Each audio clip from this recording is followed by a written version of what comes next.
Okay, I think we can get started right now as we are still waiting for our panelist, for Professor Wyżga. Okay, he's here. So, ladies and gentlemen, good afternoon. My name is Ewelina Szpak, and I represent European Network Remembrance and Solidarity, as well as Polish Academy of Sciences. And I have a pleasure to chair our today's last session, entitled Peasant and Vernacular: Reconstructing Lived Experience of the Unprivileged Classes. And before I introduce our wonderful speakers, please let me remind you that we have around 1 hour and a half, 1 hour and 30 minutes. And during this time, we will have 3 20-minute presentations and 1 commentary. Then we will open the discussion. 2 panelists are not on site, so they will present their papers online. And as the session is also being streamed live, I would like to remind our participants who are watching remotely that we encourage you to ask questions, share your comments or reflections, and if you have any of them, please send them via chat tool. And members of our team will collect them, and then they are going to be read aloud. As everything takes time, please don't wait too long to share your opinions or feedback. And one more announcement: after this session, there will be a dinner. And of course, you are all welcome to come, and dinner will be served here outside this room in the lobby. So now I think we can start our main part. So our first speaker is Jan Wasiewicz. I hope that Jan is connected. And Jan is an assistant professor in the Department of Art History and Philosophy in the Faculty of Art Education and Curatorial Studies of the Magdalena Abakanowicz University of the Arts in Poznan, and lecturer of philosophy and ethics in the Ignacy Jan Paderewski Academy of Music in Poznan and semiotics in Collegium da Vinci in Poznan. His main interests focus on the presence of peasants' experience, history, and heritage in the Polish collective and cultural memory, and he has published several articles and 2 books that I would like to mention. The first one in Polish, Pamięć, Chłopi Bunt, transdyscyplinarne badania nad chłopskim dziedzictwem, historia pamięci pierwszego powstania ludowego na ziemiach polskich. In English, Memory, Peasants, Revolt, Transdisciplinary Research on Peasant Heritage, a History of Memory of the First Peasant Uprising in the Polish Lands. It was published in 2021. And the second, Wóz Drzemałów pod szwedzkim zaborem, transdyscyplinarne badania pamięcioznawcze nad chłopskim dziedzictwem, księgi wtóre.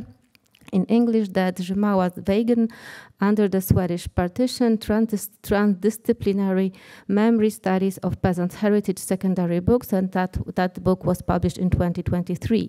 And the second area of his interest is the problem of nihilism, about which he also wrote the important award-winning book entitled in Polish Oblicza nicości z dziejów nihilizmu europejskiego w XIX wieku, in English Faces of Nothingness, History of 19th Century European Nihilism, that was published in 2009. And today he's going to present a paper entitled We Have Forgotten Nothing, Peasants' Memory of Serfdom and Enforced Labor in Debates over Land Reform in Second Polish Republic. Professor Wasiewicz, the floor is yours. Thank you very much for introducing me. First of all, I would like to ask you, can you hear me? Yes, we can hear you very well. Yes. Thanks a lot. Thank you. So first, as well, I would like to express my great gratitude for inviting me to this conference, and as well giving me this opportunity to talk to you via internet. You know, I have to stay in Poznan because of some university duties, to put it simply. All right, I would like to show you as well the presentation. So I will now share my screen, and please tell me if you can. Yes, we can see. Yes. You can see my presentation. Is it okay? Yes, it's fine. Good, thank you. So let me start maybe this way. You know, the second Republic of Poland, right, appeared on the world map a little over 50 years after Tsar Alexander II abolished in 1864 in the Congress Kingdom enforced labor and enfranchised the peasant. Actually, he did it 3 years after he had done so in the rest of the Russian partition, and as is in the entire Russian Empire. And Congress Kingdom, together with the rest of the Russian partition, of course, later constituted the largest part of the new Polish state in terms both of area and population. Thus, only 2 generations actually separated these two epochal, right, important events in Polish history. The enfranchisement of the peasant in the Russian partition, as well, of course, the enfranchisement as well was done in the earlier even, right, in Austrian and in Prussian partition. And of course, the restoration of the Polish state, right, of gaining the independence. So, the memory of the pre-enfranchisement times was thus, and this is my general thesis, this was a living memory, a living communicative memory among peasants, and as well a cultural functional memory among peasant political activists as the leaders of this memory, who then use it in the current important dispute concerning the constitutional foundation of the state, economy, and other areas of socio-cultural life. Especially, I would like to show that the memory of serfdom and enforced labor played quite important role in the arguments put forward by circles representing peasants in favor of implementation of the land reform. And yes, so this is my specific, szczegółowa test, specific test. And the source material on which I based my analysis are the results of the peasant press survey, in particular the weekly magazines Piast and Wyzwolenie, the official organs of the 2 main peasant parties in the interwar Poland, respectively the center-right Polish People's Party Piast, yes, PSL Piast, and the left-wing Polish People Party Wyzwolenie, the liberation, right, Wyzwolenie for those who maybe don't know Polish. And let me maybe start from a few, I would say, seemingly obvious but quite important remarks. So Poland regaining its independence at the end of the 1918, after 123 years of political non-existence, of course faced a number of pressing problems, the most important of which included the economic reconstruction of country as heavily devastated by war, the creation of state institutions, and the establishment and defense of still unformed and threatened borders. And efficient solutions to these problems were not facilitated by the fact that the new Polish state was being formed right from lands belonging to 3 separate state organisms, which required, of course, the implementation of consolidation processes, encountering many difficulties in legal, administrative, economic, and cultural terms, right? And it should also be borne in mind that the newly formed Polish state was a multinational, multi-ethnic, and multi-religious country, whose territories were overwhelmingly inhabited by the rural populations, mostly peasant, of course, right? Thus, through the interwar period, Poland was essentially a country in which agriculture was the dominant branch of the economy, and peasants were the most numerous social class.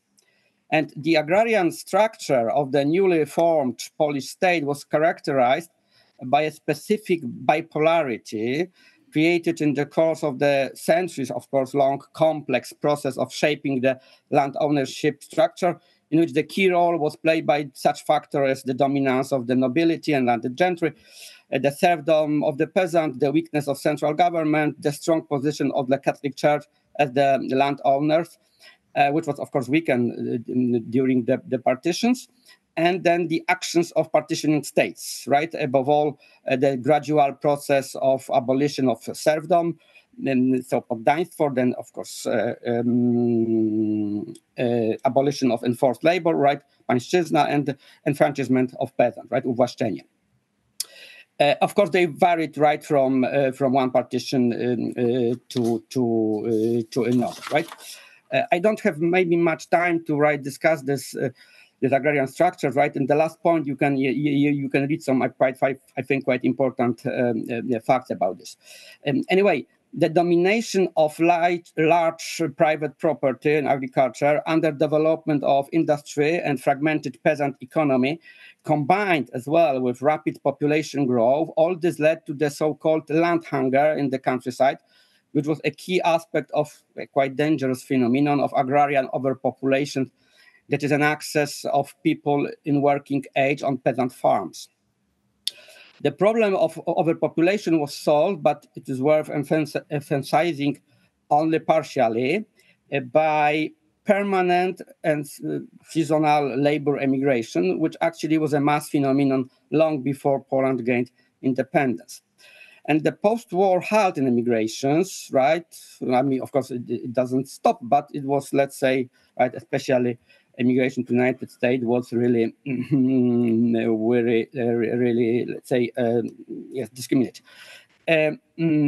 So this halt, right, in immigrations, and as well the simultaneous, actually, right, repatriation and re-immigration of considerable number of people, as well the undevelopment of industry and commerce, further weakened by destruction of the war, which caused, among other things, a rapid increase in unemployment also in the cities. All this meant that one of the most pressing problems to be solved by the newly established Polish state was land reform. As to the necessity of this reform, virtually all political forces agreed, at least declaratively, although they, of course, differed considerably as to the manner of its implementation. In particular, understandably, of course, the forces representing peasant interests considered agrarian reform to be one of the most important issues to be dealt with. So the land reform, yes, to be honest, never fully implemented, was one of the key political, social, economic, and legal issues in the Second Republic from the very beginning of its existence. And the debate around this reform constituted, among other things, of course, one of the fundamental issues considered by the legislative Sejm, right? Which was in seat between 1919 and 1922. As I said, presenting my general and specific thesis at the beginning, yes, of my speech, in the debate on agrarian reform and other, of course, social political issues, in peasant circles, the appeal to arguments of historical nature, recalling the times of serfdom, played an important role, right? In this regard, I would like to maybe first to point out that the issue of enforced labor and serfdom and even peasant slavery was present in the peasant press almost from the first moment of Poland independence.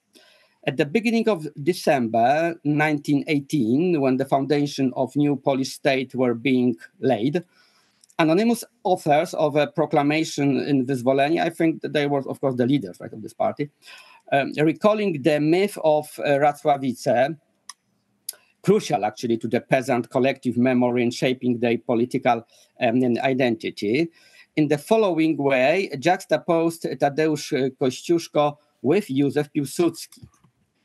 Okay, let me maybe read this quotation, right? There is one memory in the peasant soul that is truly alive from the historical past, one sound to which every heart vibrates. It's Wasiewicz.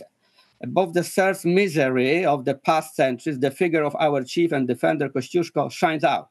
He's our father and patron because in order to save our homeland, he reached for the strength that is in us. He recognized our civic right and awakened the soul in us. And today, when the whole of Poland is vibrating with new life, when freedom must be won and the future of the nation must be built, who is our leader?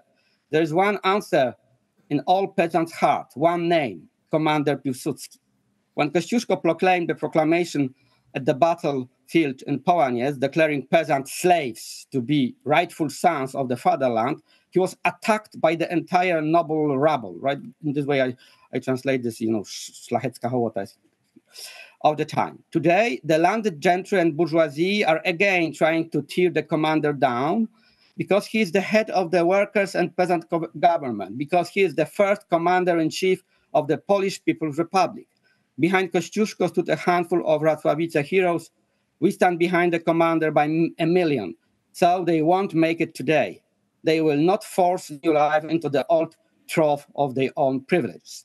End of quotation. It must be remembered, right, that at that time, Piłsudski was just, I would say, yes, it's quite well-known phrase, getting off at the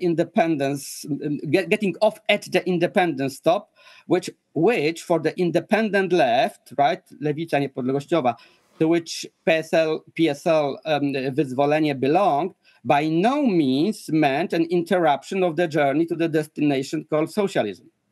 It was only later, especially after the May coup of 1926, when Piłsudski drifted more and more to the right, that the peasant left began to see him as a traitor to the leftist ideals. And now, in the next issue of Wyzwolenie, just after in the next issue, right, its columnist, Andrzej Mur, referred as well to the times of serfdom in his article, Land for the People, when he polemized, right, with opponents of the expropriation of large property, for whom expropriation was an attack on, yes, as he put it, right, in quotation mark, on the sacred right of property, and who, I mean, those were against this expropriation, who they as well threatened peasants who already own land that it would also be taken away from them. Moore explained that, I quote him, if our party or people's government speak of expropriation, they have in mind the larger agricultural property, which benefits from hired laborers. It is not the peasant, but the lord and the nobility who are threatened with expropriation because, as he explained, Poland must be arranged in such a way that all the land is in hand of those who work on it, right? This is our goal, and we shall reach it. Will it be unjust to expropriate a handful of landed citizens for the benefit of millions of landless people? Shall we fear their clamor? These lords, centuries ago, came to personal possession of the land. Even formerly, all the land in the state belonged to the king. The king had the right to give it to someone or to take it away. The rights that the nobility gradually won for themselves were unavailable to the people, who were still servants of their lord and worked on the lord's land. It was not until serfdom was abolished that the peasantry was given ownership of the land. Some of the lord's land passed into the hands of the working people. Now is the turn of the rest, of course, of the land, right? Right, and a few months later, when the legislative same session had already begun, Józef Sanoica, which you can see here, later vice president of the PSL Wyzwolenie, but then as well, he actually changed, let's say, the political his political stance, because he was one of the he was as well a follower of the Piłsudski, and that's why he joined this non-partisan bloc for cooperation with government. And yes, he argued, yes, in this it was as well in the 1990s.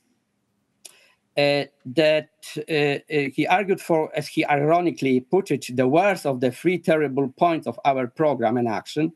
Namely, this worst point was the expropriation of large property without compensation in the following way. Let me maybe read this, okay? We still suffer due to the old peasant injustice of those times when the lord expropriate by the law the peasant from his land, his cottage, his personal liberty, and even his right to defend his children and his wife against the lord's urges. when the whip was a paragraph or law for the peasantry, and by the number of souls landed estates were estimated and sold.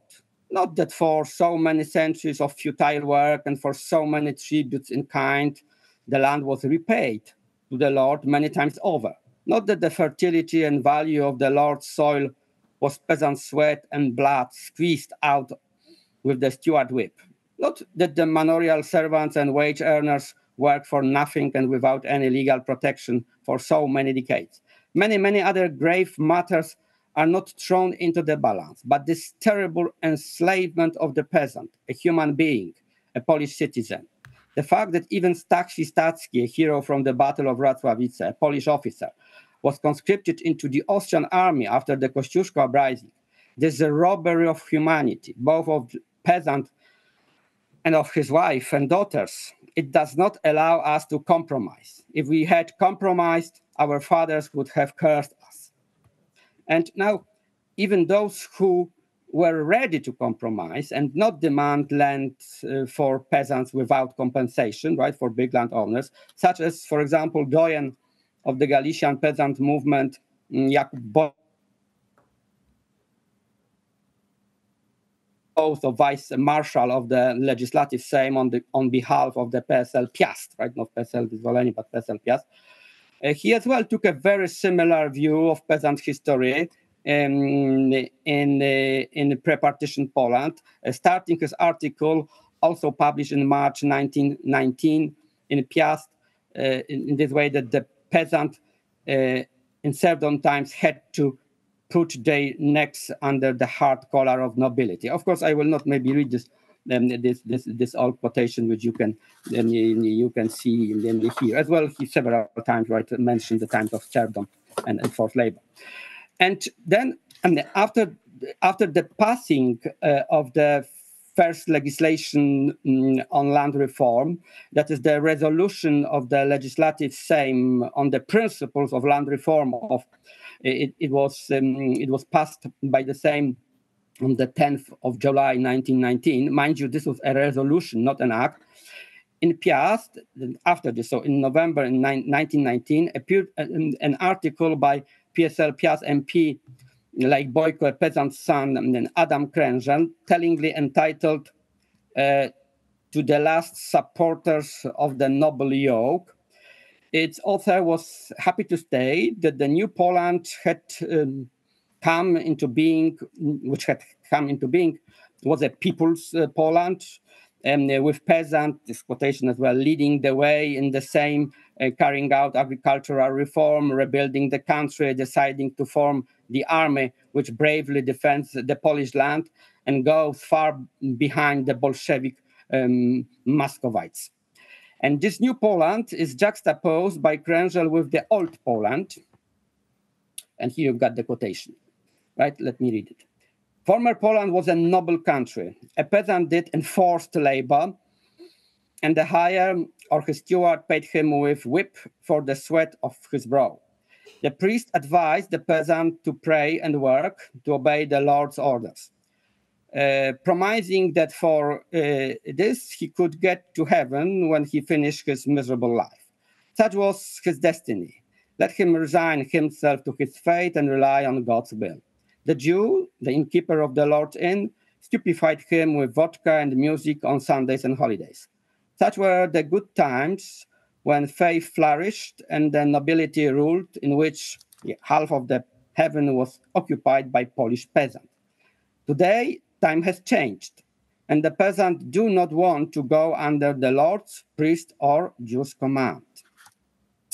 And Krężel goes on then in this article to deplore the fact that unfortunately many peasants are still succumbing to this noble clerical agitation, despite the fact that they finally have their own political representation in the form of the PSL. Finally, in a quite solemn oratorial tone, he addresses this skeptical peasant, exhorting, right, this way. To you, brother peasant, bewildered by those who kept your ancestor in the yoke of heavy serfdom, we turn with an admonition and cry, abandon this work with the lords in one camp, the detriment of yourself and your children, and stand in line under the banner of the Polish People's Party. Of course, this article must have provoked a sharp reaction in conservative and nationalistic circles, because 2 months later, Krężel published another article entitled quite similarly, Defenders of the Noble Yoke, in which he actually reproached his eponymous heroes, right, so these defenders, for persuading society that, and this is a quotation from which Krężel quotes, right, of his, let's say, attackers, that society, the peasant will not build Poland, that there were other hopes, but they were dispelled by the peasants same, right, that the peasants are going as a mob led by the Jews to exterminate the intelligentsia and the patriotic part of nation in order to help the Jews seize power in Poland, that the peasants support the Jewish trade, filling the Jewish warehouses with grain and all kinds of food, and from them they buy everything, avoiding the Christian shops.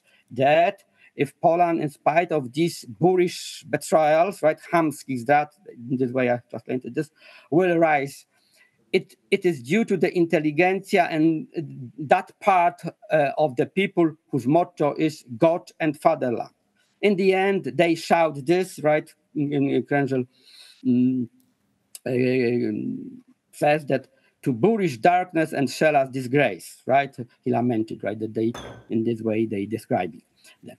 And invoking the figure of Jakub Szela and the peasant insurgent of 1864, right, to discredit the peasant movement was a very common at that time.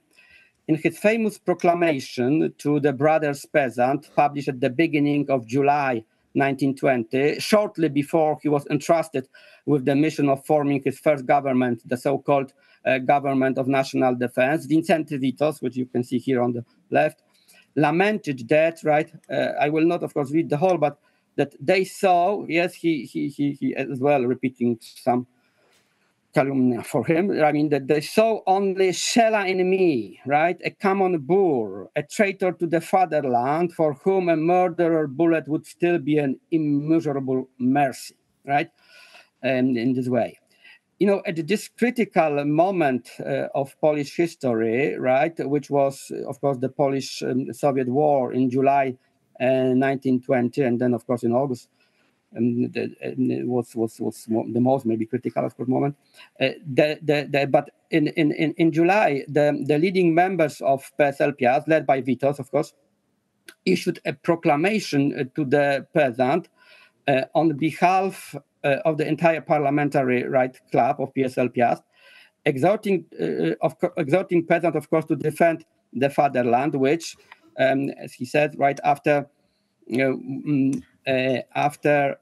150 years of bondage and disgrace, bloody struggle and strife, has regained its lost freedom, regained its state existence, recklessly lost by the nobility and the magnates.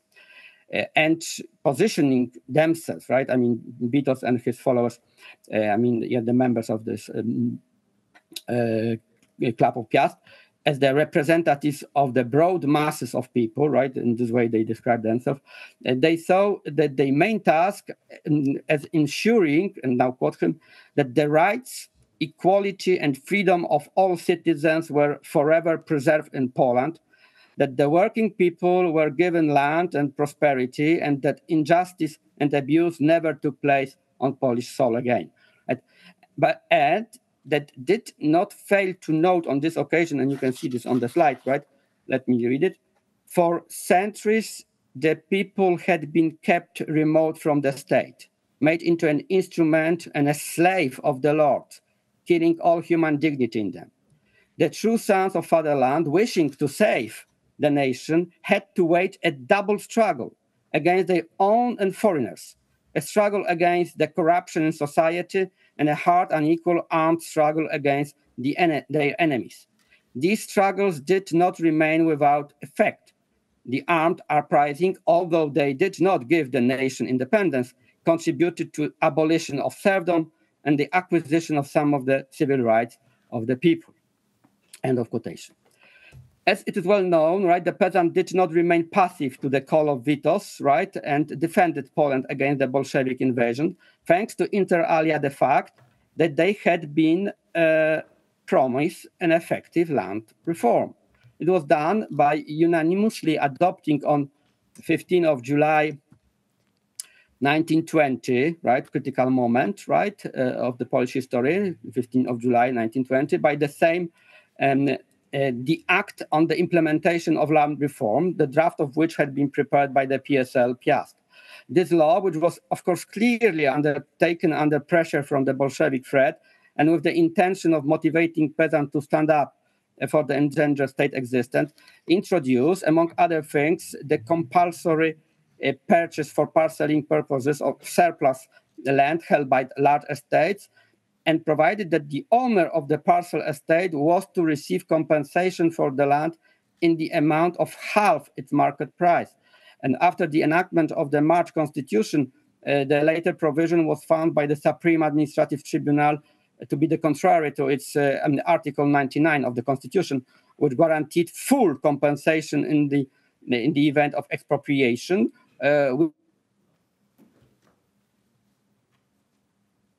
Act of this reform, right?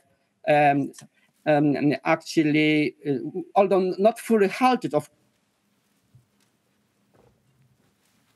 but it was mostly voluntarily and included mostly state lands.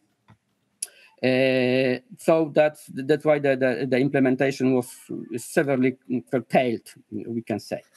And the issue of land reform was only pushed forward a little when another act on the implementation of land reform of 28 December 1925 was passed after actually many months of heated parliamentary and extra-parliamentary discussion. It was formally actually enforced right until the end of the Second Republic, although it strongly divided peasant circles. A number of acts, provisions actually torpedo its implementation, in particular, which you can see Article 5, right, stating that quoting the act, the area standing to the height of agricultural culture and land, on farms dedicated to seed or livestock production, on farms with intensive production and highly industrialized farms, that they were not subject to compulsory parceling, right? And for this as well reason, the PSL Wyzwolenie, right? Of course, the Piast was right in favor of this act. Actually, PSL Wyzwolenie voted against this. Furthermore, actually, PSL Wyzwolenie demanding actually the land parcelation without compensation for big landowners. This was clearly stated in the declaration of the joint PSL Wyzwolenie and People's Unity Parliamentary Club on the 23rd of May 1925 in the same Committee on Agrarian Reforms. Among other things, right, they argue that, and I'm quoting here, and this is, you can see it as well on the slide, the great historical right to reclaim his land belonged to the Polish peasant, and as the hire of the former free peasant, right, knieć, right, dispossessed of the land by the nobility and the clergy without compensation. Of course, my time, I think, is running out, right? I think I don't have any more. So let me just conclude this way, right? Let me conclude this way. That, okay, Jan, we would like to ask you to go to conclusions because yes, we are running out of time. Yeah. Yes. Thank you. So, yes, that's it. That's it. I'm concluding now. Okay.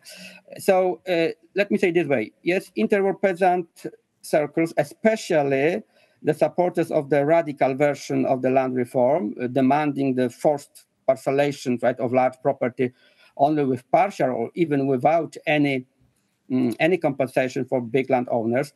yes, in addition to arguments, I mean, I didn't talking about this because, of course, right, I concentrate on this historical reason, but as well, of course, in addition to social, economic, ethical, and legal nature, right, referring to the current situation, they, of course, try to justify their position also by reference to historical reason, right? This compensation for centuries of systemic injustice inflicted on peasants in the Polish lands by the nobility during the serfdom era.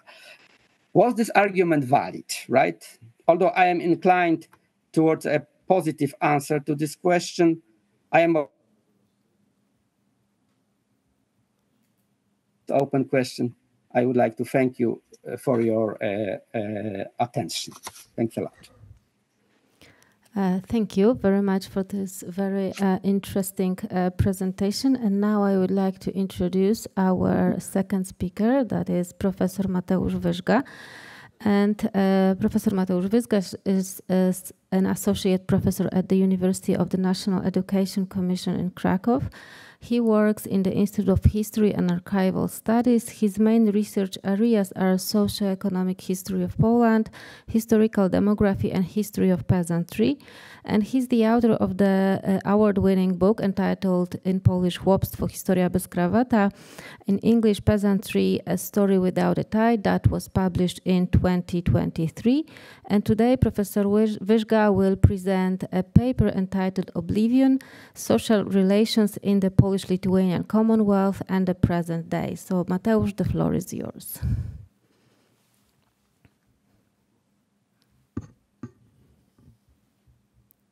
Yeah. 1, 2, 3. Yeah. Dear Professor, thank you very much, dear all.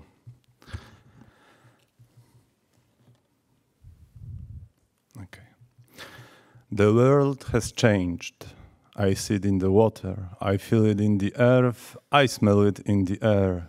Much that once was is lost. For none now live. For none now live who remember it. This, of course, John Tolkien, Lord of the Rings. Have we forgotten everything? Myśmy wszystko zapomnieli. This is fragment of famous Polish drama The Wedding, Wesele of Stanisław Wyspiański. This drama showed mixed relations between different Polish levels of society in the end of the 19th century. Despite the passage of 2 centuries, the social theme of the Polish-Lithuanian Commonwealth is still very popular. The state existed for 3 centuries, till the end of the 18th century. It left behind a huge number of archival records, history, tradition, and material culture. Material culture is mainly palaces, manors, temples, old towns, some peasant houses, inns, or mills.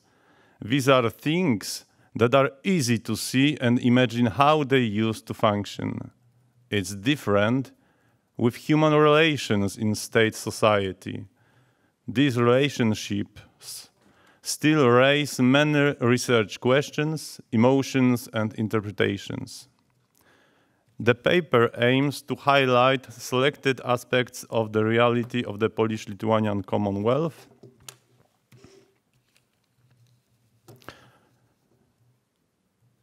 that have not penetrated to the present day or have penetrated in a different form, showing the various social relations that took place between the nobility, peasantry, and townsmen allows us to better understand the former society.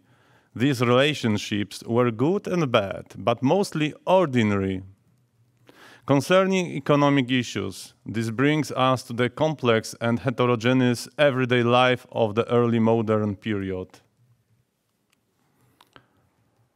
The feudal society was differentiated by social level and dominated by various cliental arrangements. It was dominated by the local community. Early modern Poland is characterized by certain key words, which after 200 years are already understood differently than originally. Often it is a negative assessment. The word slavery, used in Poland in the past, was part of the corporate speech of the nobility, owners and tenants of estates. It was taken over by self-governing peasant elites and urban communities. The word slavery referred to disputes between employers and employees in negotiating suitable conditions. Another ambitious term is property.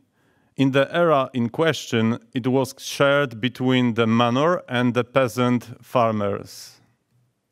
Here, it should be noted that land ownership and the various forms of its possession, that is inheritance, lease, rental, pledge, and maintenance under various rights, is a basic phenomenon that distinguished the inhabitants of Poland no worse than the social division. This we can divide into settled people, stayers, and mobile people, movers, without roots in the place of current residence. The first group were gentry owners of landed estates, villages and towns, as well as full peasants, farmers in Polish kmiecie. In this approach, I used myself family history as a case. Now you can see a small career of my own surname from the medieval times till the present day.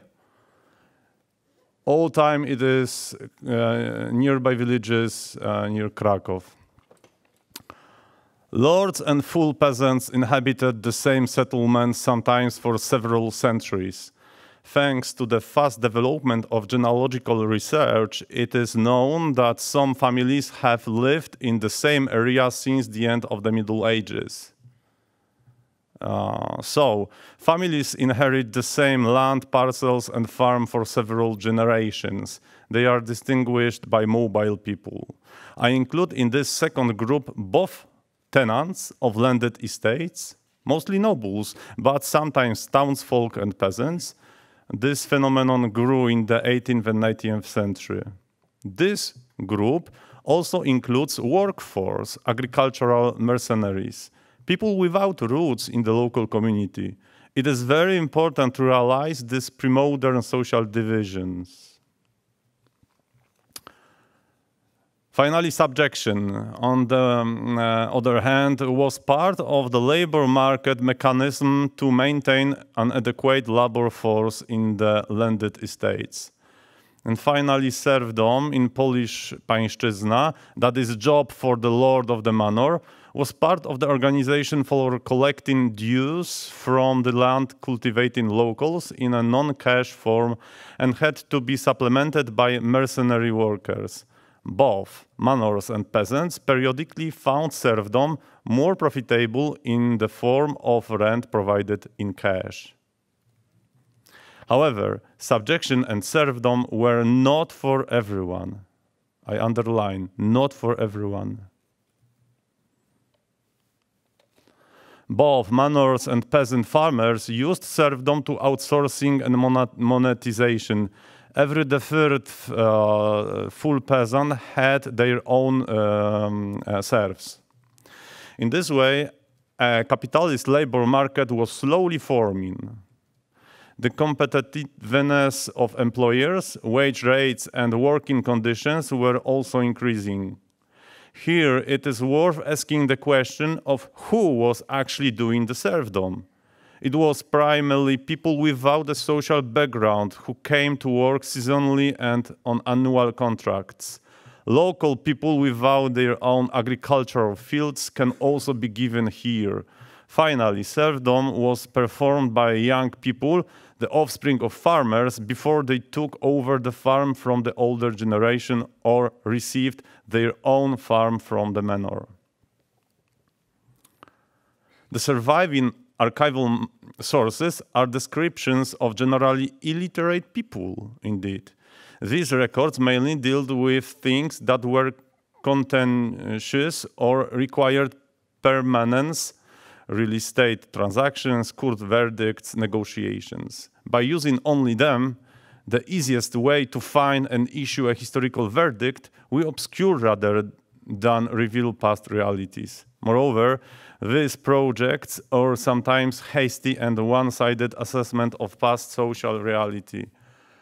We propose an approach with a different calibration of the level of observation with a diverse source base, as well as in the methods used, quantitative and qualitative approaches. In this way, we are able to gain a closer understanding of actual social relations in pre-modern Poland, where regularly recurring famines and epidemics conditioned human cooperation regardless of place of birth and origin. The Polish-Lithuanian Commonwealth was a state feudal society, but geographic and social mobility was considerable. This provided an opportunity for people of both noble and plebeian backgrounds to improve their life standards. An analysis of manuscript sources of an economic nature, for example, contracts for village leases, inventories of landed estates with censuses of serfs, town and court accounts, serf complaints, allows one to explain the realities of daily work. One can also learn about the negotiations that peasant groups had with the nobility.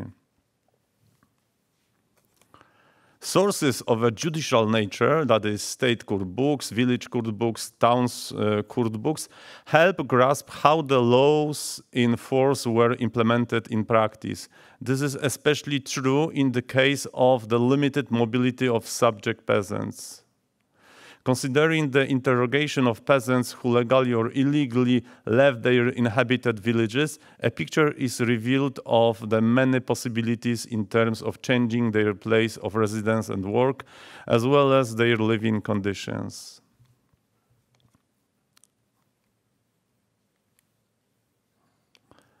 Church registers of weddings, baptisms, and funerals reveal the enduring social relations that existed between the nobility, townsfolk, and peasants. This was the result of economic activity, social advancement, and mixed marriages, misalliances. It is possible to reveal the amazing ties that united lords, tenants, and peasants, godparents, or for example, wedding witnesses.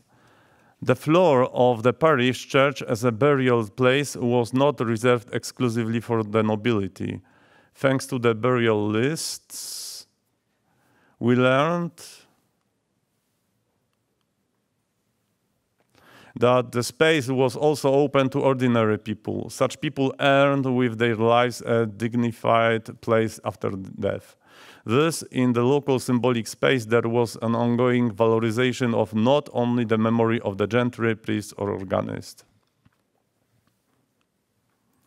The phenomena that bonded the lord and the peasantry together were primarily localism and the agricultural labor market. Food crises and epidemics recurring with ruthless regularity meant that interstate cooperation was able to prevent the population and total economic disaster. As a last resort, peasants consumed grain intended for sowing and sought support from the manor. Imposing excessive rates for grain borrowed by the manor could lead the serfdom peasants into a spiral of debt and poverty. But the next stage of elemental calamity was the flight of serfs. Manors were generally aware of this eventuality. Localism and defense of local resources of raw materials and labor translated into neighborly economic wars. In such cases, social relations ran across social states. Examples include raids by peasants led by their lords on neighboring landed estates, encouraging violence. This local integration can also be seen in the minutes of court sessions. In numerous cases, complaining serfs appear in court assisted by their superior lords, owners or tenants of the village. It should also be noted that the lower limit of the noble state was extremely flexible. Throughout the modern period, there were promotions of the plebeian population and degradation of the nobility.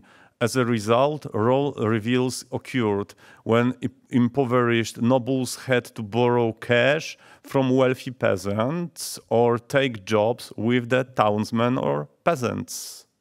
We know this because instances of such transactions and contracts have been preserved in the court books. In addition, a great many ego documents, for example, testimonies or interrogations of individuals, have survived, scattered among other categories of archival documentation. However, the same social processes can be captured throughout different categories of sources: judicial, metric, normative, and epistolographic.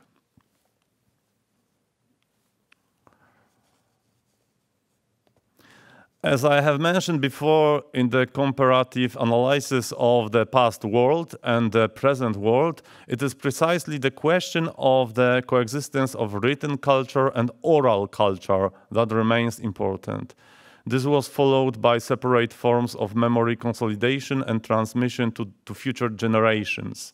It seems that sometimes written opinions, for example, comparing serfdom to slavery, are today the key to a different interpretation than took place in former Poland. An analysis of sources of various provenance proves this. The sources older than peasants' post-memory. The most serious and frequent threat to the health and lives of the people of pre-modern Europe was recurrent famines. On this slide, there is one more time my own case study myself. Meanwhile, food production remained the most difficult and labor-intensive industry.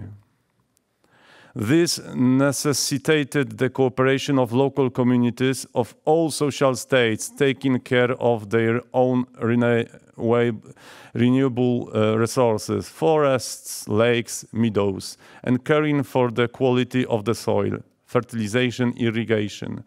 It was also necessary to ensure an adequate number of hands to work during the period of intense agricultural work, for example, harvest.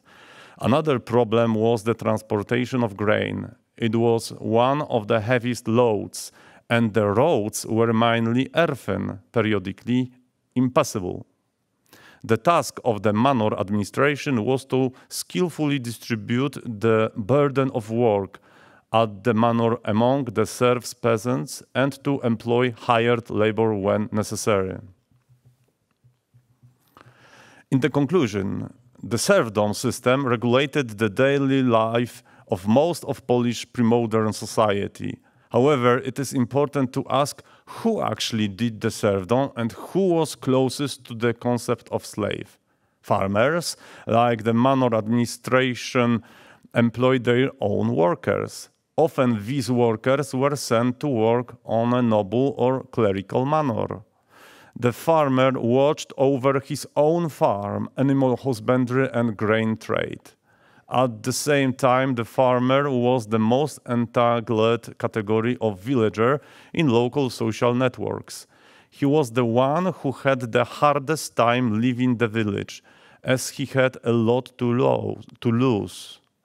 The price for giving up part of his freedom to the landowner was a usable farm, legal, economic, and housing support.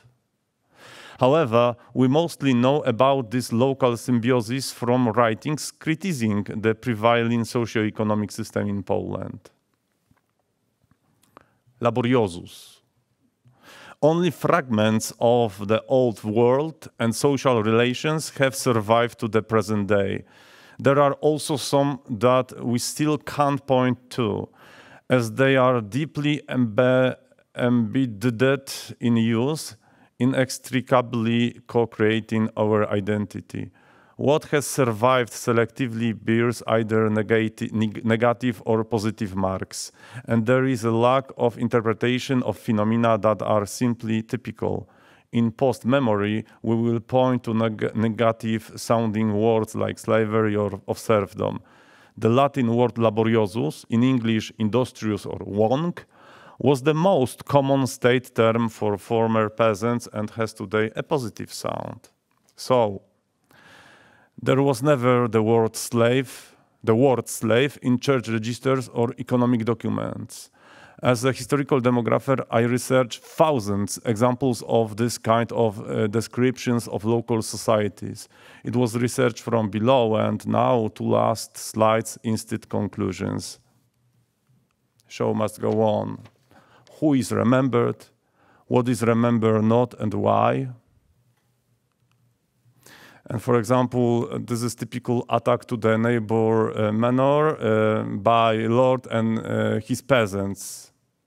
And this is Polish descriptions about chain prepared to order gentry. And the last, the power of locality. During Swedish Deluge, just before my speech, I made a small Swedish Deluge on this table.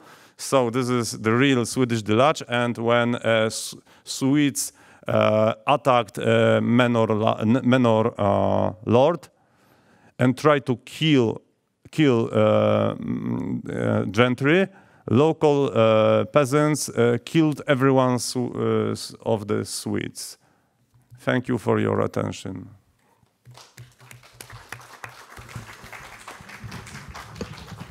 Thank you, Mateusz, for this wonderful and thought-provoking presentation. And now I would like to introduce our third speaker, Naum Trajanovski, who is an adjunct at the Faculty of Sociology at the University of Warsaw and holds a PhD in sociology from the Polish Academy of Sciences. In the past few years, he authored and edited books about the Macedonian and Balkan sociology and politics of memory, the last one being A History of Macedonian Sociology in Quest for Identity, that was published this year by Palgrave Macmillan Publishing House. He cooperated with the ENRS as a coordinator of the In-Between project, while he is the founder and the co-chair of the Memory Studies Association's regional group on Southeast Europe.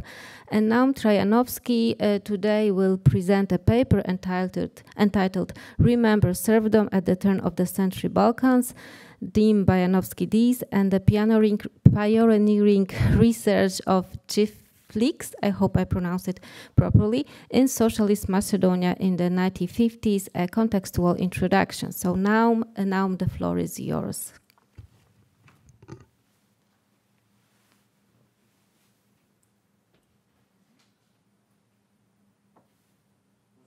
Presentation. Yes, we can hear you. Okay, perfect. Thank you very much. Thanks again. While we are waiting for the presentations, I'll be suggesting when the slides should be changed. I would like to thank you again for inviting me and having me there in such a format. I hope to join you all in Friday if all the travel plans go as planned and without any major changes. So.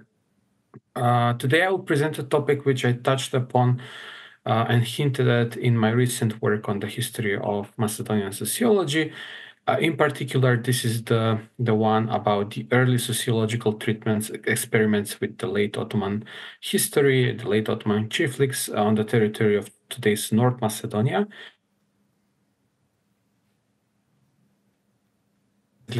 And accent it as much as possible. So this is something which I'm still researching. As I just recently discovered the private archives of Bojanovski-Dize, which I hope to turn to be very instructive for opening up some very interesting aspects related to his research, but not necessarily also the habits of observation in this period, the research methodologies, other aspects related to the contents which I will hint at today, and so on and so forth. So that's actually why I'm calling you in from Skopje, where among the other things I'm working this week intensively with the private archive, and I have contacts with his family members. So if you can just turn to the next slide, please.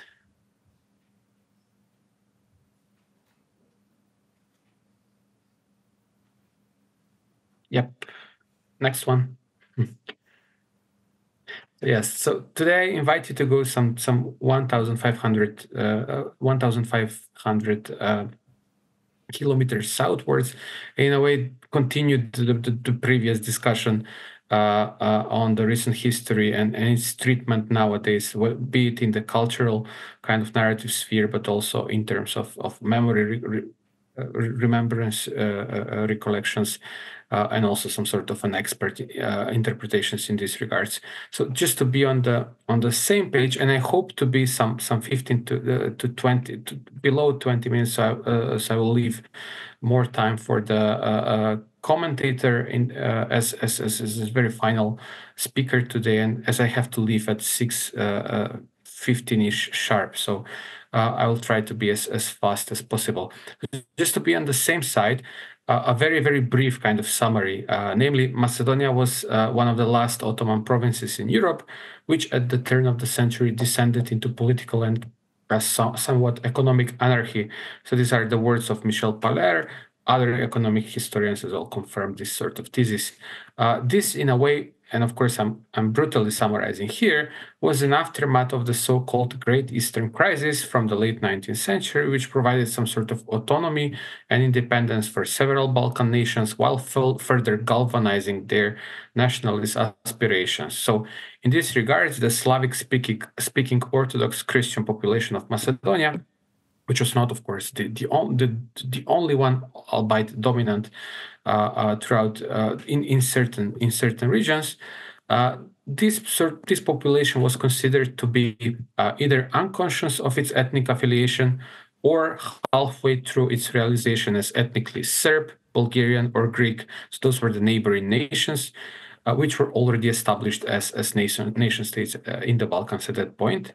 The opposite political resolutions, or these mutually exclusive political resolutions to the so-called Macedonian question, were championed by a vast set of competing actors on the ground, while the main agent campaigning against both the neighboring kind of impositions and the empire as such, even though in different formats at different points of time, came in the form of some sort of a secretive Macedonian revolutionary society established in the late 19th century. With the two Balkan wars from 1920 and 12 and 13, almost all the Ottoman Empire's European territories were overrun and partitioned, while the new political map was legitimized at the end of the First World War. Despite the few initiatives of Macedonian circles calling for its unification and autonomy, the territory of Macedonia ended up divided among Greece, the newly formed kingdom of Serbs, Croats, and Slovenes, and Bulgaria, and a very tiny portion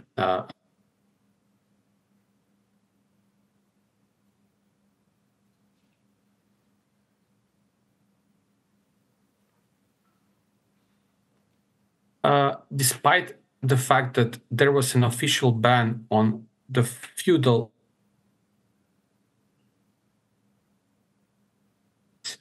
in its European borderlands at the turn of the 20th century, or the time period which I'm covering at the moment. And those hereditary estates were called Chifliks. That's an Ottoman Turkish term. And this Chifliks at this point of time allowed for a greater freedom of the owners in their treatment of the peasant workers. I'm not sure if I'm seeing the proper slide. Yep, that's the one. Okay, thank you. So drawing upon the earlier forms of these Balkan Chifliks, which appeared more or less already in the 17th century, if not earlier, the later Chifliks, so the Chifliks of the late 19th century, kept the microstructure of the manors, which is in a way summarized on the slide you're seeing at the moment, while on the other hand restructuring towards monocultural production devoted to external markets. So this is the key. And in the case of Macedonia, this was actually predominant, even though there were other Chifliks which were actually targeted local markets. And on the other hand, they were shifting the previous decision-making systems towards more predominantly centralized one, which was within the domain of the owners of the Chifliks. So the late 19th century Chiflik land management system authorized the Turkish landowners in the Balkans to retain ownership of the arable land, while leaving the local, predominantly non-Turkish population with not so much options than working on those properties, with almost no chance of establishing ownership. So as a very brief illustration, and this is in a way from Dize himself, in Ottoman Macedonia, almost 70% of the locals in the early 90s, in the early 20th century did not own any arable land, while the rural population of more than 80% lived in Chifliks. Moreover, this tiny segment of non-Chiflik villages occupied less fertile grounds, less fertile locations, which were usually in the highlands of Macedonia. So next slide, please.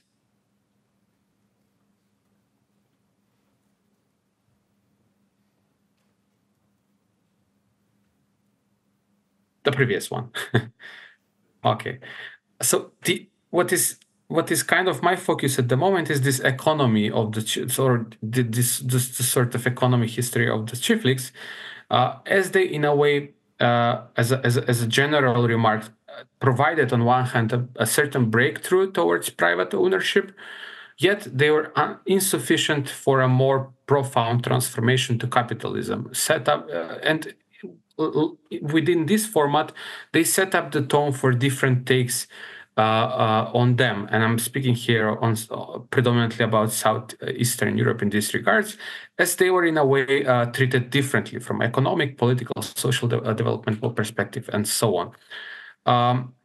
The Turkish debate, as far as I'm aware, focuses mostly, and this is predominantly historiography, focuses mostly on Chifliks as some sort of a product of internal dynamics, and in a way suggesting that they were not necessarily as wastelands as presented in the other literature.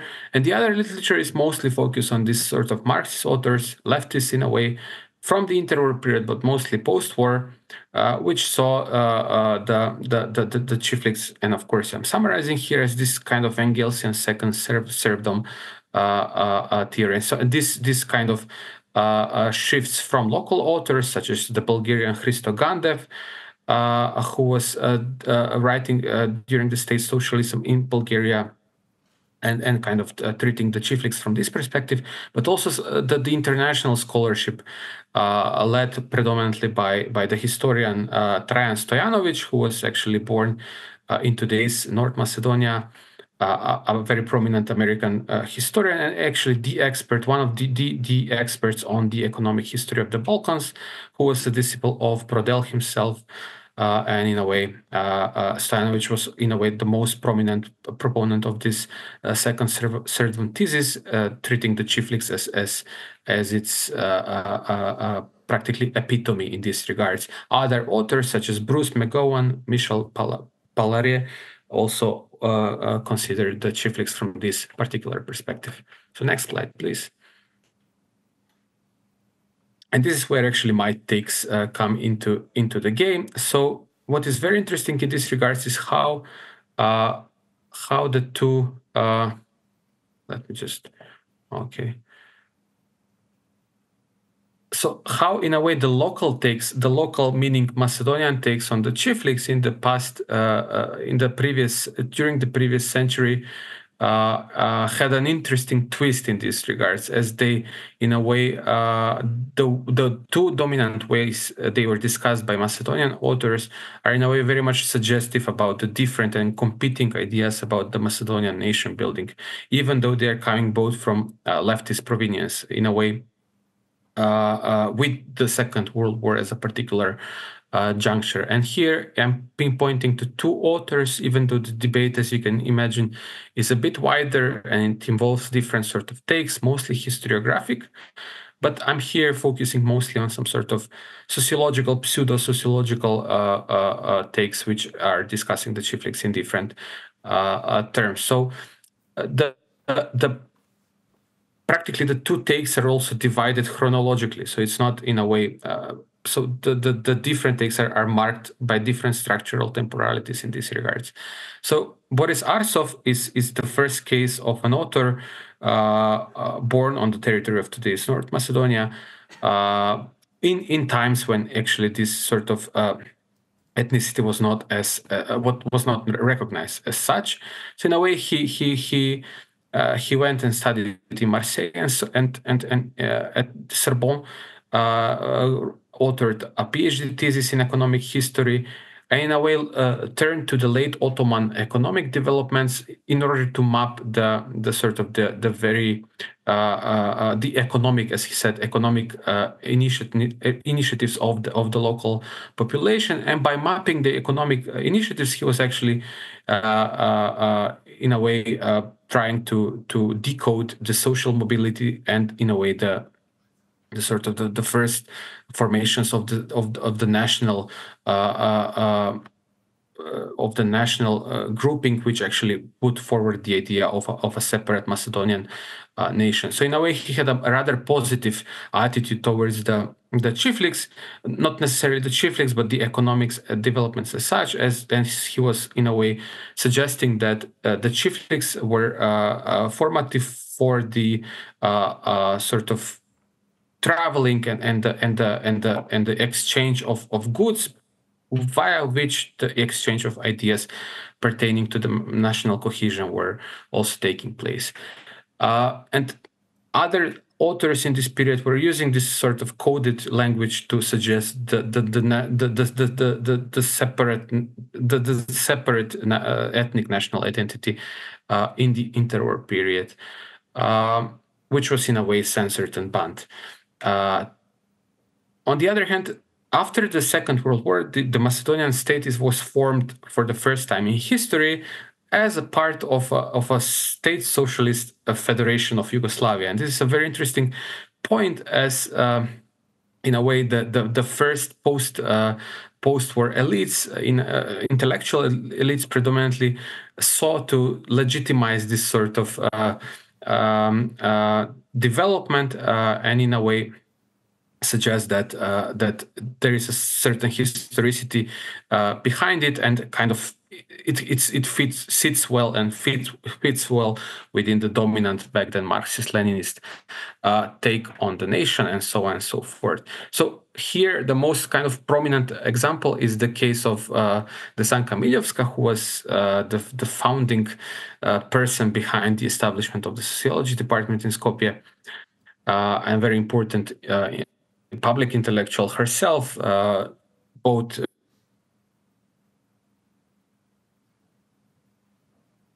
partisan fighters, but also afterwards. So she was interested in her early career in history, but also in a way turned to sociology as of the late 50s. So her thesis is pretty much different than Arsov, as she kind of focused on this idea of the arrested development of the Macedonian bourgeoisie, and she was actually trying to provide some sort of meat towards this thesis, as of course the Marxist idea behind the nation was that in a way a certain bourgeoisie is actually needed in order to, as a precursor to the formation of a socialist society. So in a way, the lack of a Macedonian bourgeoisie was in a way justified by Miljovska as some sort of direct reason for it being the Chiflik land management system, which in a way, even though providing some sort of a breakthrough towards private ownership, was very much insufficient for a more profound transformation to capitalist economy in this regards. So she developed this thesis in different sort of frames, kind of directing and targeting certain different sort of political events and so on and so forth. But this was in a way the dominant thesis as such. So next slide, please. Yes, and this is where Dime Bojanovski-Dize comes into the game, and he is a very, very interesting figure himself, as his practically work in this regards can be looked from a double key. And this is what I try to develop at the moment, and this is what I'm actually working on. So I can just kind of hint at the two developmental patterns I'm actually seeing here. And the first one is very much focused on his biographical kind of background, his kind of like entanglements as a local political activist, and in a way, the second one is very much related towards his major thesis which he is proposing at the moment, and I'm actually playing with this idea of him and Milewska being some sort of a complementary research agenda at the point, in a way, with Bojanovski-Dize being the one who was actually providing meat, and his research being the fodder for the thesis of Milewska. So very, very briefly, what's all this about? So Bojanovski-Dize was a interwar a political activist who was a local merchant working in the town of Prilep, where he was actually jailed for his political activities in the early 30s, and sent to several sort of prisons across Yugoslavia. At the one of them in Vojvodina, he's actually meeting the leading Yugoslav communists at the point. He is in a way at the moment kind of suggested to translate Marx in Macedonia, and so he's in a way establishing himself as this major kind of interwar figure behind the socialist movement in the state. So after the war, which he kind of goes through as a partisan fighter and a member of the Generalstab of the partisan command of the Macedonian partisans, he is actually kind of having a blast into the post-war system, being a minister of justice and so on and so forth. A professor and an establisher of the Economic Institute, which is a very interesting institute in itself, with a very interesting history, which I'll not, of course, discuss today. So throughout this period, he is actually very much interested in this sort of, I read it recently, rescue archaeology. So he's in a way aware of the fact that there is that he can grasp the last generation or the people who are actually remembering the life under the Chifliks in the state. And in a way, he is forced to act immediately upon this idea. So he's, in a way, even in the late 40s, starting to experiment and provide some sort of individual surveys, which I'm actually having looking at the moment. But he's also, in a way, starting to structure this research in a more structured way already in the early 50s. So the most coordinated attempt took place in 52 and 53, where he, with a team of approximately 50 students, went on interviewing 1,462 people from several hundred villages, and in a way starting to ask them questions about the Chifliks and the life under the Chifliks, of their relatives, and so on and so forth. So this is a very interesting way of approaching this sort of historical episode, and the way he gathered materials is actually is still discussed within the historiography itself. So it's not as discussed as how it was done, but in a way the materials and the figures and facts are there. So that's one point regarding his research, and the other point regarding this content is something which I might not have very much time to present right now, but I just wanted to say that he was very much in favor of the thesis of the Chifliks being a mode of repression towards the local population. So even though he was kind of tracing several very atypical kind of perspectives towards the Chifliks, which were not even today that much discussed in the literature, such as the legal kind of relations, which is a very, very interesting topic in itself. He was actually trying to suggest that even though the number of Chifliks was not as big, they were very much detrimental for the local economy. And he actually was trying to kind of justify this thesis with a more economic arguments, or kind of, in a way, social economic arguments, hinting at the different sort of percentages which the Chiflik landlords were occupying throughout the years. But also he was kind of having some sort of more historical arguments, hinting at the different relations which the Chiflik and the people under the Chiflik had with the Macedonian Revolutionary Organization, which I mentioned in the very beginning. So next, final slide, please. So I would maybe stop here, and I was very much wondering how this sort of very niche topic will sit in within the conference. I'm very open to ideas and suggestions. I saw that there are Albanian colleagues present at the in the audience, so I'm very much open to any sort of ideas how to make this case more visible, more comparable even. So I would stop here, and yeah, I'm awaiting the comments and the discussion. Thank you very much.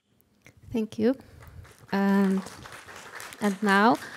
Thank you for this very interesting paper. And now I would like to introduce our discussant, who is Professor Michał Rauszer, and who will summarize all three papers, share his comments, and raise a few opening questions before our open discussion. But before he do that, I will introduce him. Michał Rauszer is an associate professor at the Faculty of Pedagogy at the University of Warsaw. He works in the area of resistance studies, rebellion, cultural identity and memory studies. He's the author of the book Inglorious Peasant in Polish, Bękarty Pańszczyzny, that was published in 2020, and the second book, The Power of the Subjugated in Polish, Siła Podporządkowanych, published in 2021.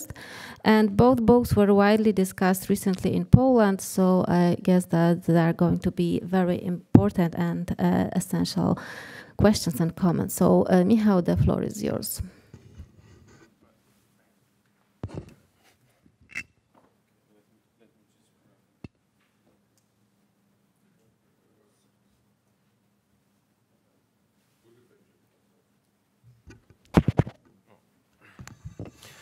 Yes, thank you for inviting me to this conference. Let me just start with something obvious. All of the speeches addresses the issue of the using of the memory and different interpretation of the past from the perspective of current historical policy. From the research perspective, they perfectly show how important memory is, not only as a part of our identity, like group identity and individual identity, but also as a kind of ideological, but in just a manner sense, justification for current politics, state ideologies, and various form, and sometimes simply just political struggle, right? As we have seen in the case of Jan Wasiewicz presentation. Yeah, and what for me was very important during this panel was that we usually think about the memory and the history separately, right? That here is memory. Memory is very important to our identity, individual as well as group identity. We are creating, shaping, reshaping memory, and so on and so on. And here is the history, right? The history is a part of the science, has its methodology. You have to be, or at least you have to try to be objective. But as we have seen in this presentation, during all presentation, history actually is strongly connected to memory, not only because they are referred to the same to the past, but also that from the perspective of our memory, we are doing the interpretation of the historical materials, and the memory actually influence our vision of what we want and what we are finding in historical sources. Let me just start with the Jan Wasiewicz presentation. Yeah, Jan Wasiewicz presentation was about the usage of the serfdom memory during the land reform discussion in mid-war period, right? So, but there is a very old tradition of using of serfdom memory toward among the peasants to interpret and intervene into the politics.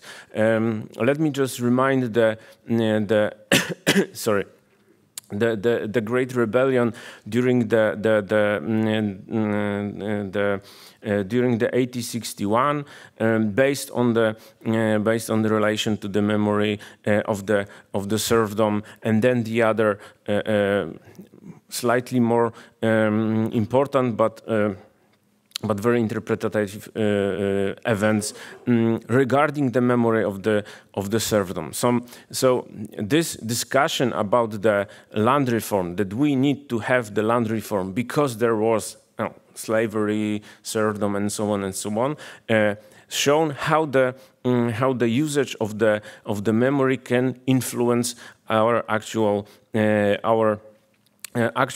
contemporary politics, or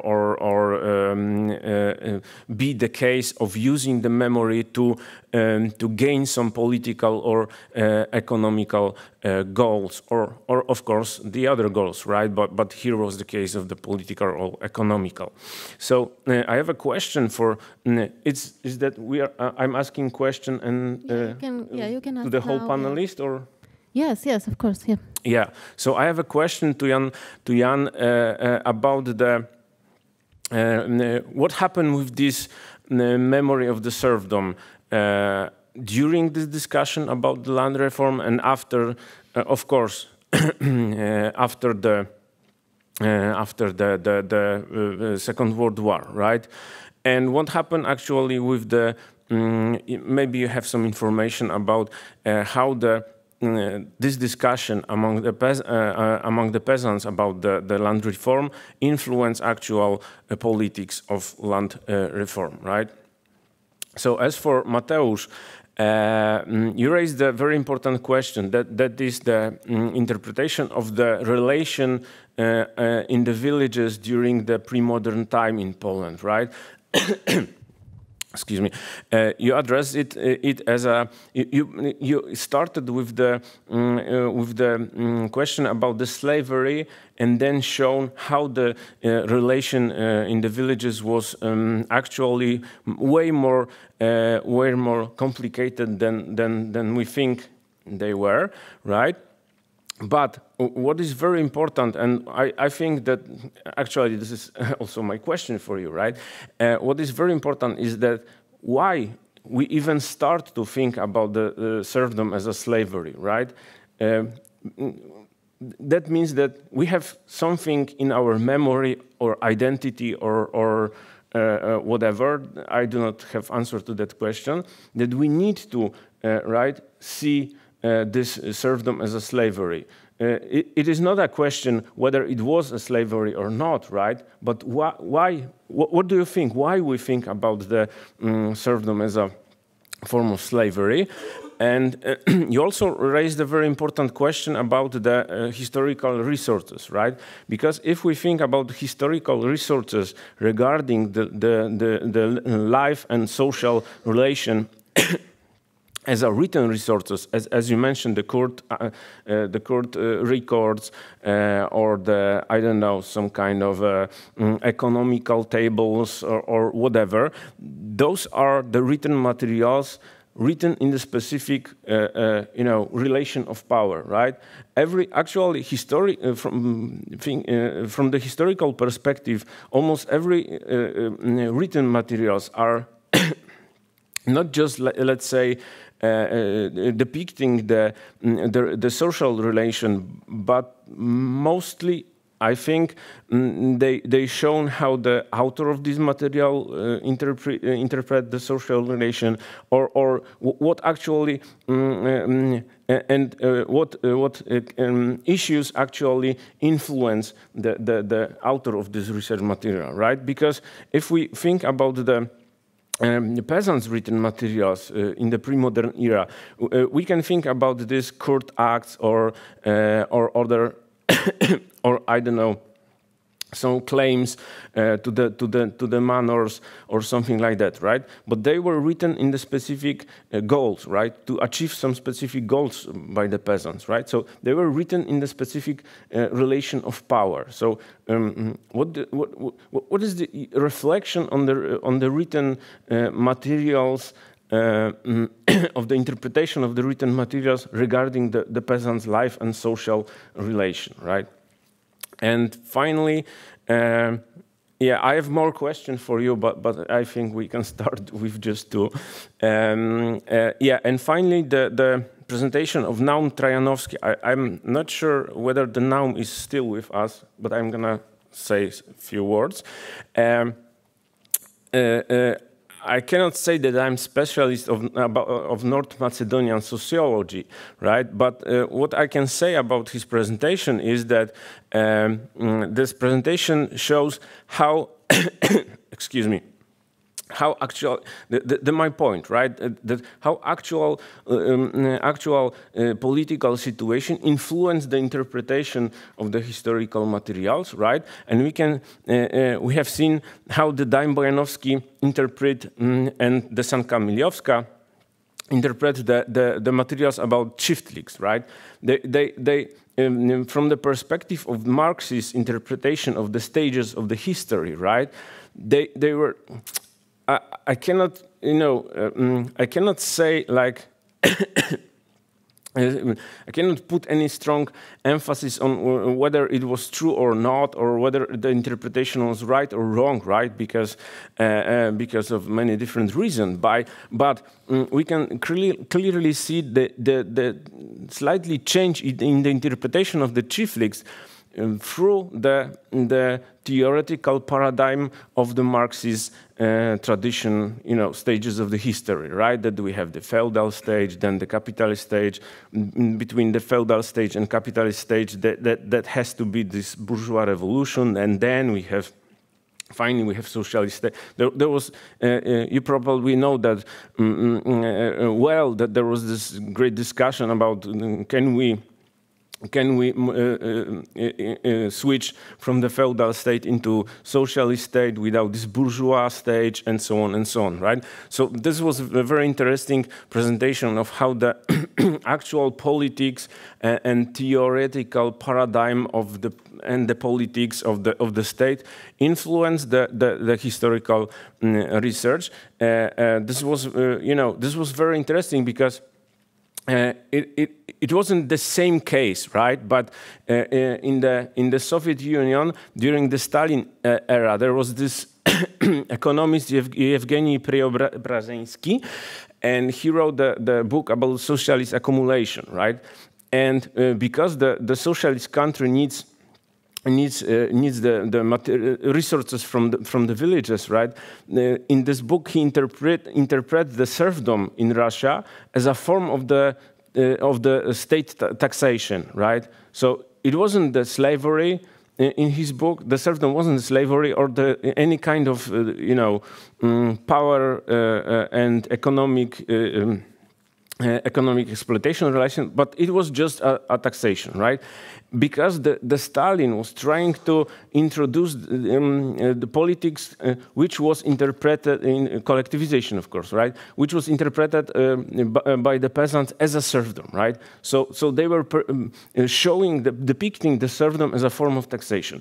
The case with Dan Bojanovski-Dize, right, wasn't the same level of the usage of the history, right? But from my perspective, and correct me if I'm wrong, the Dime Bojanovski was, you know, doing the same, let's say, manner, right? That he uses the theory of the Marx to interpret the Chifliks to change or show how this Chifliks was the part of the, let's say, from the Marxist perspective, bourgeois revolution and change into the capitalist mode of production, right? That's all from me. Okay, thank you. So as Naum is in here and he has to leave earlier, so maybe we will give floor first to him. So if you want to refer to comments or questions. Yes. Yeah. Thank you very much. I don't have much to add. I mean, I'm very thankful to the comments, and they're pointing out to a very actually neatly kind of to the idea which I was actually trying to hint at the best. So even within the Marxist interpretation, there are certain nuances which are mostly informed by the fact that the Macedonian nation in the making at that point was trying to kind of look for different sort of modes of legitimization and historicizing itself via the state-sponsored kind of ideology at that point. What I didn't mention, and I just maybe will use this opportunity to mention now and maybe highlight it at this point, is that I'm trying to reread the accounts which actually Dize was gathering at that point in the key of a different sort of methodological kind of from a different methodological stance and with a different paradigm in mind. So I'm actually trying to look at the mnemonic narratives which are there in the accounts, and we'll see what will happen out of this. I mean, there is still a lot to be done, and this is, of course, what I was trying to present today. It's just a very introductory kind of segment of pertaining to where actually his research was seated at and what kind of function it had at that moment. So I'm trying to reread the findings and the materials he gathered in a different sort of key, and that's what I'm trying to actually, I'm working at the moment. So I'll maybe stop here as I have to go, really. I'm very sorry about this.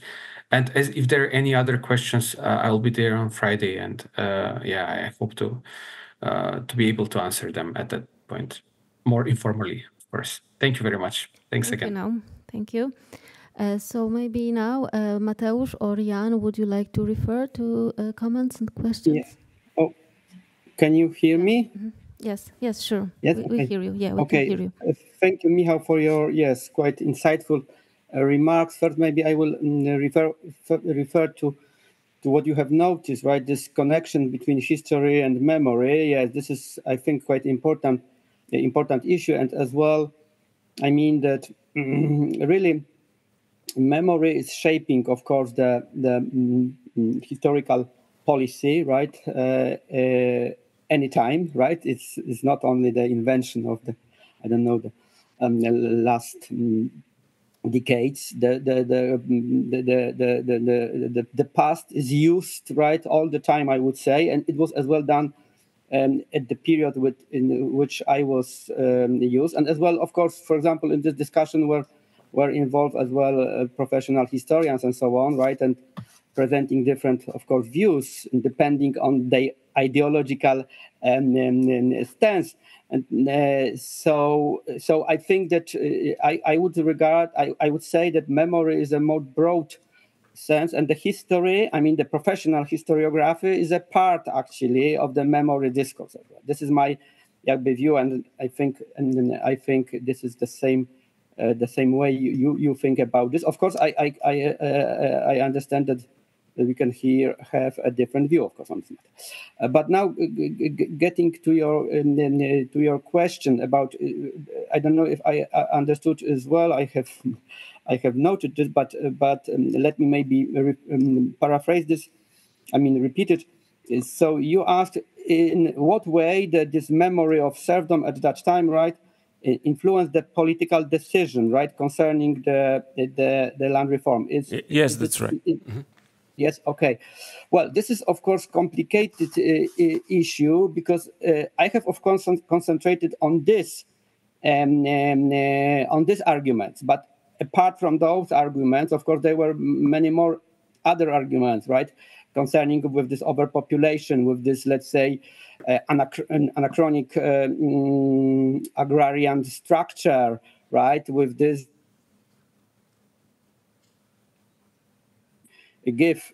Sorry, can you hear me? Right? Yes. Is everything okay? Right. A big discussion if we the state, right, will conduct this reform, it will and really it could make a problems with the appropriation. I mean that was an argument, especially by the landed gentry, the conservatives as well, right? That especially big landowners are, some kind of avant-garde, right, of the development of agriculture and so on, and that if we now change radically the structure of farms, right, in Poland, right, in favor of peasant farm, that maybe we will give workplace for many landless or this dwarf farms, and they could, yes, sustain, but it could be a problem with providing, yes, agriculture products for the cities and so on. But still, I think that this argument that it must be done some kind of social justice, even if it was, I would say, avoided by, let's say, conservative or nationalist circles, they were rather concentrating on this. That, of course, the landed gentry is, the most, let's say, patriotic part of society. That they as well, they are the avant-garde in the development of agriculture and so on. Especially, the circles, let's say the gentry circles were pointing to this, and they were rather, as far as I know, of course, I was studying rather the peasant press, not the, let's say, the other side press, at this time. So I wouldn't be sure that some, let's say, those who were discussing on the side of the gentry, on the side of the conservatives, about the reform, that they didn't, let's say, refer to the issue of serfdom and so on. However, as far as I know, from my research to date, well, it was rather not let's say mentioned or even referred to. But the influence of this discourse was quite, I think, in the 20s, and was quite, strong. And that's why this, let's say, we have to remember, yet as I show you, that these different legal acts, were implemented. Although, of course, they were impeded. Yes, there's some kind of obstacles, were still put forward by the opposition. Nevertheless, the parcelation of the big lands started, and of course it wasn't done in such a way in which maybe to such a degree like the peasant wanted. Nevertheless, it was during the whole interwar period performed. Maybe this way. Okay, thank you. And Mateusz? Hello. Just wait, maybe. Yeah. Okay. Dear professors, dear all, thank you for these two very important questions for me. First, why we think that serfdom, or why we thought that serfdom was slavery. Because memory collected very often very bad or very good aspects. And on the other hand, it was common saying during pre-modern political debates, comparing economic situation in Poland to other land.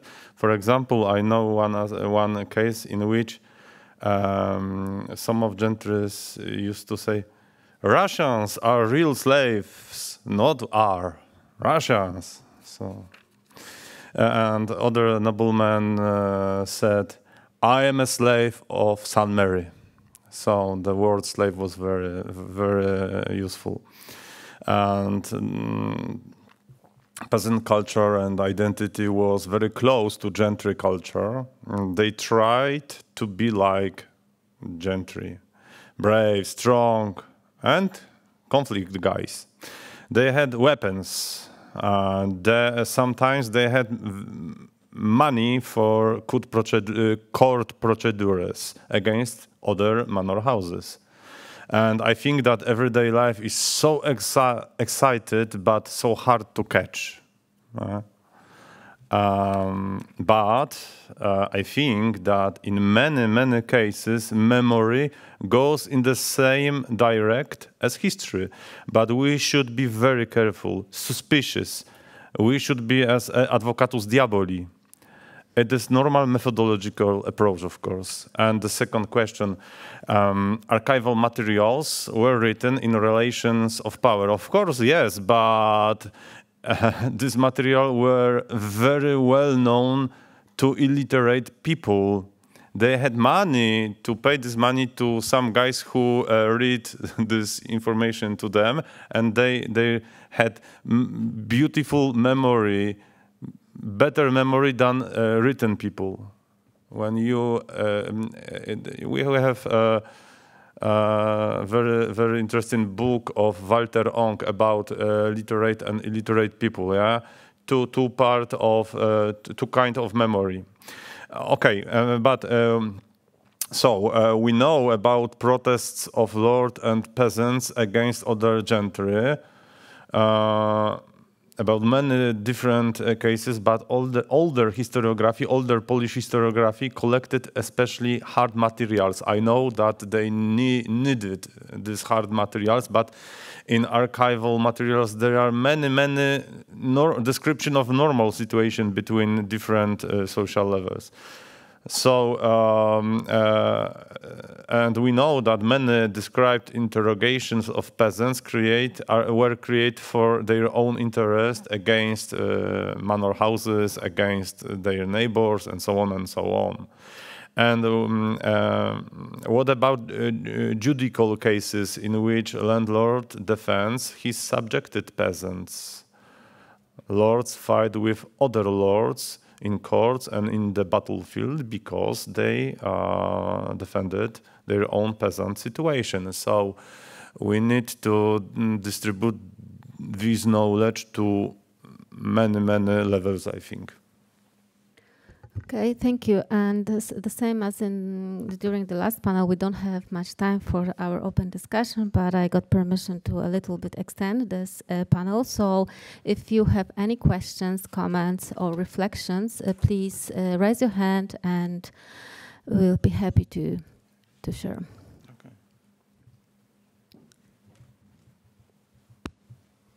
Okay. Rafał Szlaski from Włodek Foundation and Polish Gentry Association. I have one comment to the first presentation, Professor Wasiewicz.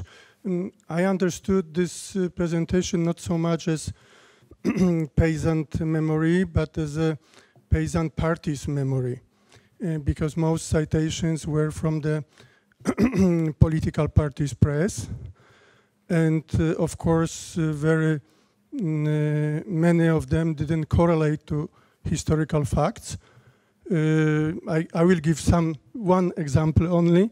There is a statement about the Kościuszko that the Polish gentry was against engaging the peasants, and it's not true because there were very many who were engaged. For instance, there was a General Jan Ślaski, the same name like mine by accident, and he has founded 2,000 soldiers, peasant soldiers, who took part in Racławice battle. He was in the field himself, and the outcome of his engagement was that he has lost property to the Russians, and he was not the only example. Okay, are there any other questions? Because I think that we will gather them and then, yes, here. Can we ask for, yeah.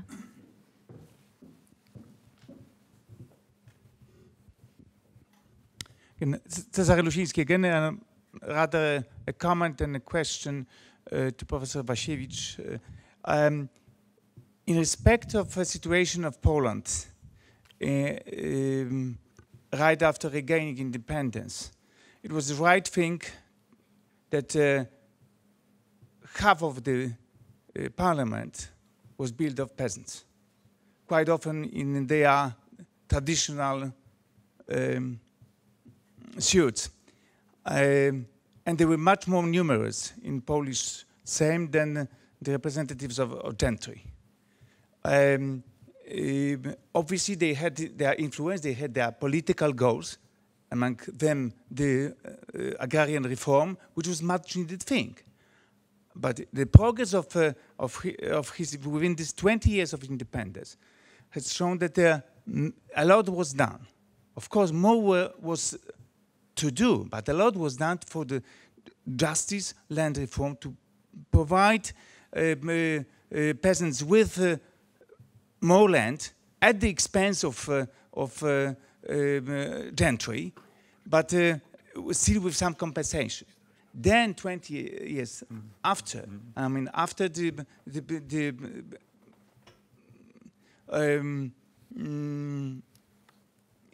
occupation, both German and Soviet occupation of Poland, what happened was annihilation of gentry as a class, as a social sphere, and with that our homes and other belongings were gone, which was obviously social injustice. But what communists brought, and along the lines of the goals that were already in 1917, 1918, what communists brought to peasants was not so good at all, because they gave them some land at the expense of gentry without a compensation to our families that for us were houses and property for centuries. But then, after a few years, this land was grabbed again by the state from the very peasants. So they were in a situation similar to our families, I mean to gentry families, they were deprived of their land. And what is the result? Yet another 30 years after that, it's a total mess in respect of ownership, of respect of law, and private property. And our state, sorry to say, has not managed to sort out this thing until now. Thank you. Yes, and the very last question, if there is any. Okay. Yes, thank you very much for the opportunity to ask. I'm with ENRS because I know that we don't have much time, so it's very good if we can discuss about these things afterward, but I just would like to put my questions, and if you would like, you can answer. I don't want to bother you. It's very interesting that you, Mateusz, Wyżga, spoke about this, how to say, contradiction about local imagination about the landlord, about my landlord, and about the whole exploitative sphere. In Slovakia and in Hungary, there is such a dynamics that we had a good-hearted landlord, but anyway, the whole sphere was exploitative, and we cannot find at the end of the day the bad landlord in these local memory stories. But maybe it's not the same. But I think some parallels. I don't know whether you agree or not. Can we speak about this pattern, or it would be an exaggeration? And my second question is that to Jan Wasiewicz, that it was very interesting presentation, but it was surprising for me to see that the name of such an anti-noble party has the name Piast. So how can we imagine it that is it a name of a king, the ruler, the head of the nobility? Was it imagined as a kind of... Pardon? He was not a king. Okay, I will explain.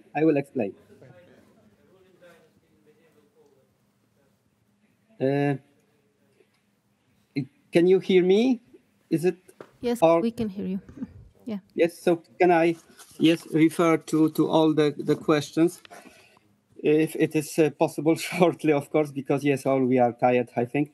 Well, as far the first speaker, that's quite very important issue you have raised, of course, saying that we have to differentiate between. I have presented, of course, the views of the peasant representatives, or those who think that they were peasant representatives, and this is, of course, very important. Of course, we have to be aware that what I have presented, there are views of two, let's say, main political parties who represent peasants, but of course they don't represent all the peasants. That's obvious.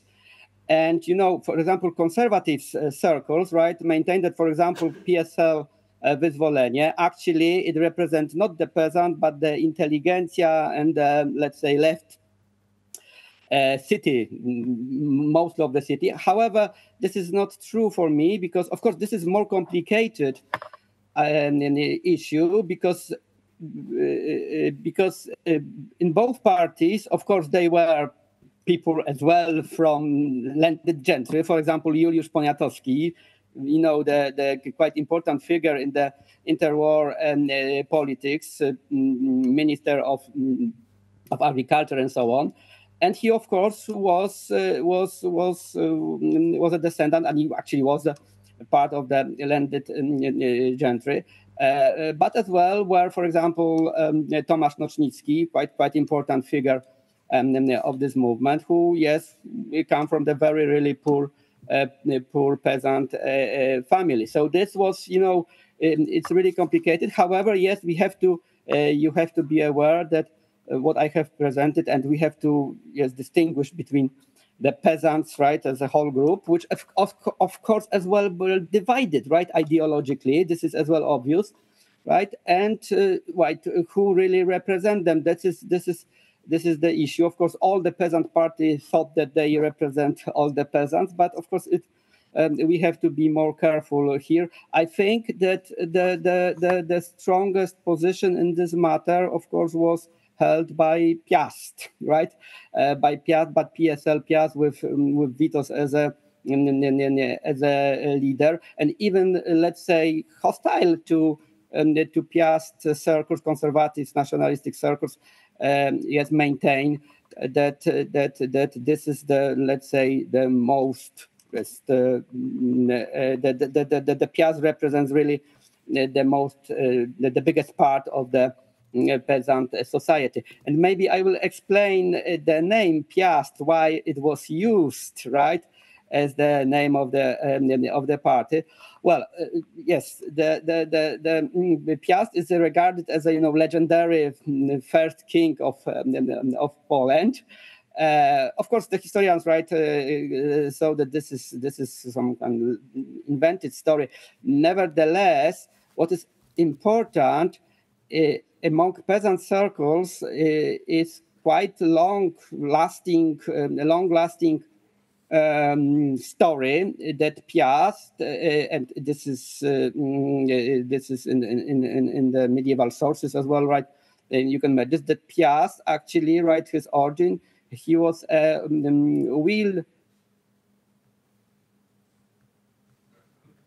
and that he was a poor. He was a farmer, right? A peasant, who lived near the Kruszwica place, right? And actually, he was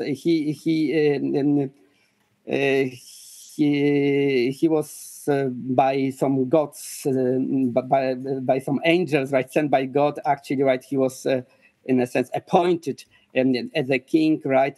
And after the cruel King Popiel. Of course, these all are legendary stories, but for Polish history, quite important. And the peasant movement, right, in the 19th century, then this legend of the peasant origin of the first Polish dynasty, right, the Piast dynasty, was really vivid, at least among the peasant activists, right?